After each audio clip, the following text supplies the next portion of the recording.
Halo semuanya, perkenalkan nama saya Mega Suri Risanda, NPM 98, Hubungan Internasional 2019. Pada kesempatan kali ini, saya akan mereview film dengan judul Beyond Borders.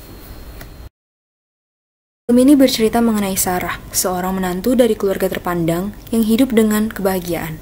Hingga suatu malam, di acara amal milik keluarganya, Sarah dipertemukan dengan Nick, seorang dokter sekaligus relawan yang datang sebagai tamu tak diundang, yang mendobrak masuk ke acara tersebut dengan membawa Jojo, seorang anak asal Afrika. Kehadiran Nick dan Jojo pada malam itu membuka mata Sarah hingga membuat hatinya tergerak untuk melakukan aksi kemanusiaan dengan turun langsung ke Ethiopia. Di Ethiopia, Sarah kembali dipertemukan dengan Dr. Nick, dan ia juga melihat banyak hal baru seperti kemiskinan, kelaparan, yang mengetuk pintu hatinya. Setelah Ethiopia, Sarah pun kembali menjadi relawan UNHCR di Kamboja, yang pada masa itu sedang terjadi konflik dengan Vietnam. Film ini bukan hanya menceritakan mengenai konflik yang terjadi di Ethiopia maupun Kamboja saja. Di akhir cerita, film ini mengambil latar Chechnya yang pada masa itu sedang terjadi konflik.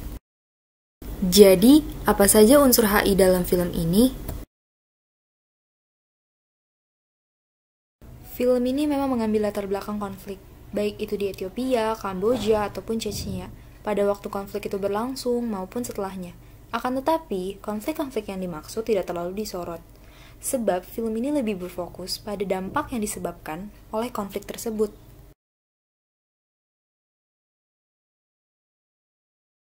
Film ini juga menjelaskan mengenai kemiskinan dan kelaparan, sebab di dalamnya terdapat sejumlah adegan yang memperlihatkan bagaimana orang-orang berebut untuk mendapatkan makanan.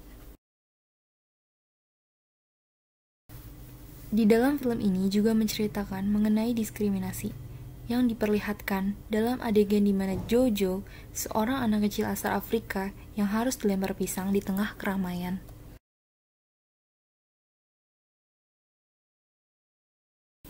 Isu keamanan yang ada dalam film ini dapat dilihat dari adegan saat mobil berisikan kebutuhan pengungsi yang dibawa oleh Nick dan Sarah harus diberhentikan secara paksa dan digeledah karena adanya dugaan penyelundupan senjata.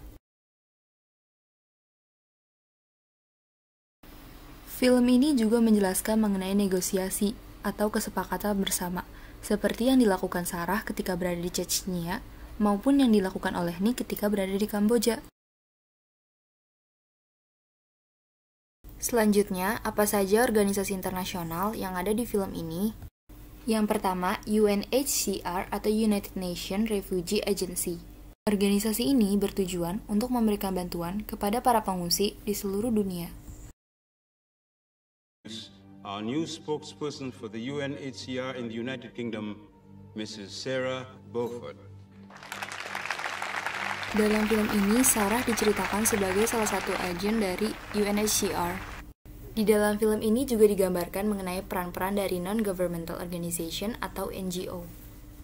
Organisasi-organisasi non-pemerintah yang dimaksud berperan dalam hal penyumbangan maupun penyaluran dana. Sebagai contoh, Oxfam, USAID, ICRC, Aid Relief International.